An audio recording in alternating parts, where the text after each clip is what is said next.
To understand the ghost, we must understand the woman she once was. The legend has many variations, shifting like the silt in a riverbed, depending on where you hear it told. But the most enduring version takes us back to colonial Mexico, New Spain. It was a time of stark contrasts. Vast wealth and crushing poverty, ancient indigenous traditions colliding with rigid European hierarchy. Imagine a small village, dusty and quiet, sitting beside a slow-moving river. Life here was dictated by the rising sun and the flowing water. The river was the lifeblood. It provided water for crops, fish for the table, and a place to wash clothes and share gossip. It is here the story begins, long before the weeping started. The atmosphere of this time is crucial. There was a rigid caste system. If you were born poor, you died poor. If you were indigenous, you served the Spanish. These social lines were drawn in stone, never meant to be crossed. But human hearts rarely obey lines drawn by society. And in this village lived a woman who would challenge everything, armed only with her stunning beauty. Her name was Maria. In some tellings, she is Maria de Los Angeles. In others, simply a peasant girl of extraordinary beauty. She was said to be the most beautiful woman not just in her village, but in the entire region.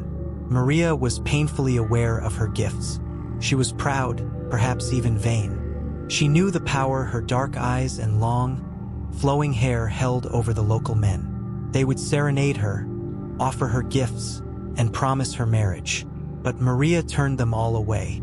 She came from a humble family, but she possessed a spirit that refused to settle for a humble life. She felt she was destined for more than grinding corn and washing clothes in the river until her hands were raw. She dreamed of silk, of fine haciendas, and a love that matched the intensity of her own pride.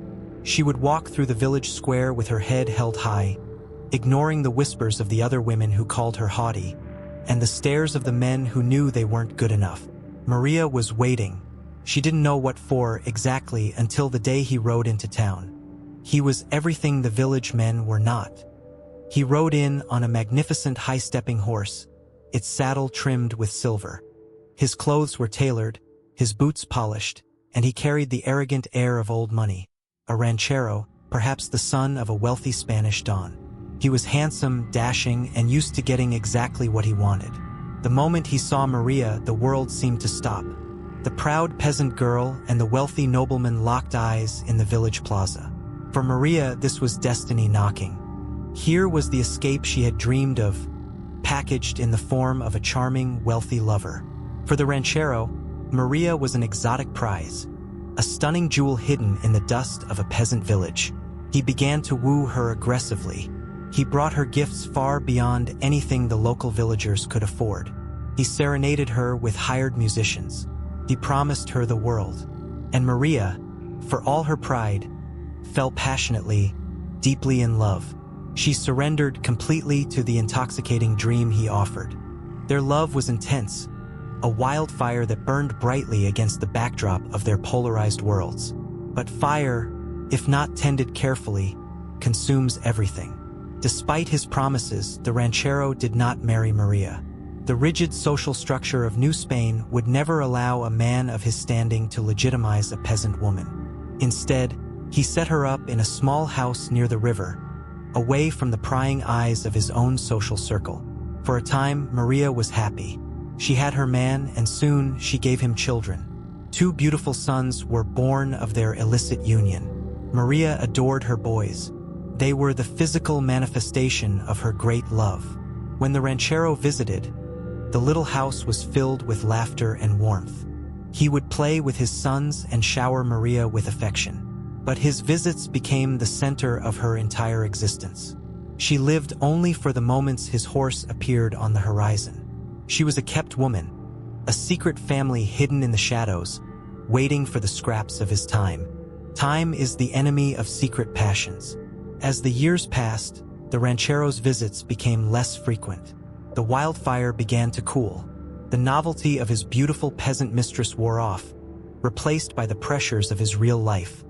His family expectations, his business, his social standing. When he did visit, he was distant. He grew impatient with Maria's questioning looks and her desire for more commitment. Crucially, his affection for their sons began to wane. He started to look at them not with love, but with resentment. They were living proof of an indiscretion that could ruin him. Maria felt him slipping away. Her pride, once her armor, now became her torment. She became jealous, needy, and terrified of losing the precarious life she had built. The happy home near the river became a house of tension and silent accusations. Then came the rumors, whispers in the market that the ranchero was engaged. Not to Maria, but to a woman of his own class, a wealthy, pure-blooded Spanish dona approved by his family. The rumors were true. The final blow came when the ranchero returned to the little house by the river after a long absence. He didn't get off his horse. Maria ran to greet him, the boys trailing behind her. But his face was hard as stone. He told her brutally and plainly that it was over. He was to be married within the week to a woman of wealth and status. He could no longer indulge in this childish fling. Maria, desperate, pointed to their sons. "What about them? What about your children?" she cried. His response shattered her psyche completely. He looked down at the two small boys who shared his blood and sneered. He told her he wanted nothing to do with them. They were mongrels, peasants like her, unfit for his new life. He turned his horse and rode away, leaving Maria in the dust, utterly destroyed. It wasn't just heartbreak.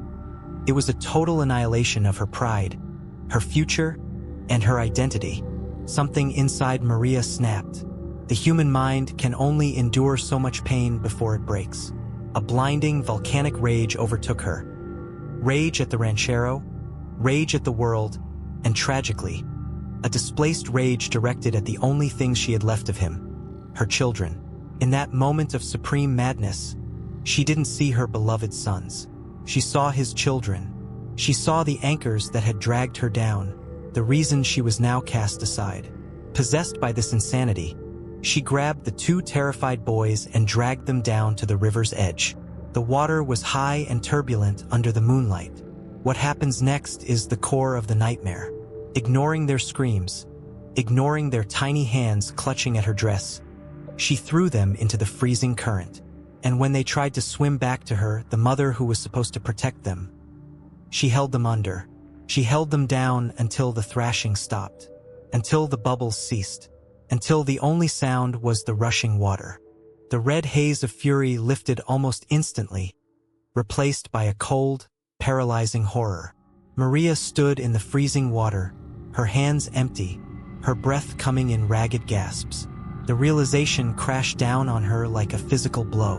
"What have I done?" she screamed. She dove into the black water, frantically searching for the little bodies the current had already swept away. She clawed at the muddy banks, running along the edge, howling their names into the indifferent night. Mis hijos, where are my children? But the river gave nothing back. For days, she wandered the riverbank, not eating, not sleeping. Her beautiful hair became matted with mud, her fine clothes torn to rags. She became a skeletal reflection of her former self, eyes burning with madness and grief. Finally, unable to live with the crushing weight of her sin, Maria died on that riverbank. Some say she drowned herself in the same spot. Others say she simply died of starvation and a broken heart, collapsing in the mud where she had last seen her boys. But death was not an escape for Maria. The legend says that her soul ascended to the gates of the afterlife. But when she arrived, she was asked one question: "Where are your children?" Maria, ashamed, could only reply that she didn't know. Judgment was swift. She was denied entry. She was condemned to return to the mortal plane, cursed to wander the earth as a restless spirit until she found the souls of the children she had drowned. Only then could she find peace. And so the weeping began. The first reports started soon after her death.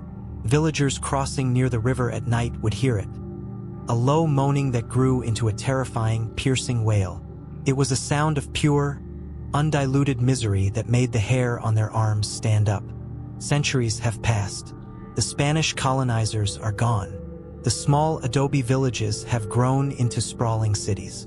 Rivers have been dammed or paved over with concrete. But La Llorona remains.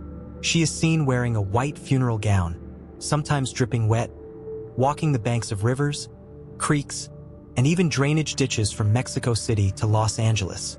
She is the eternal mother searching for what can never be recovered. She has become a warning. Children are told that if they misbehave, La Llorona will come for them, mistaking them for her own lost boys, and drag them down to a watery grave to take their place. The legend endures because it touches on primal fears, the fear of betrayal, the fear of madness, and the terrifying notion that a mother's love can twist into something deadly. So, if you find yourself near moving water late at night, and the wind picks up, carrying a sound that sounds like the sobbing of a lost soul, don't stop to investigate. Run. Because the weeping woman is still searching, and she does not like to be alone in the dark.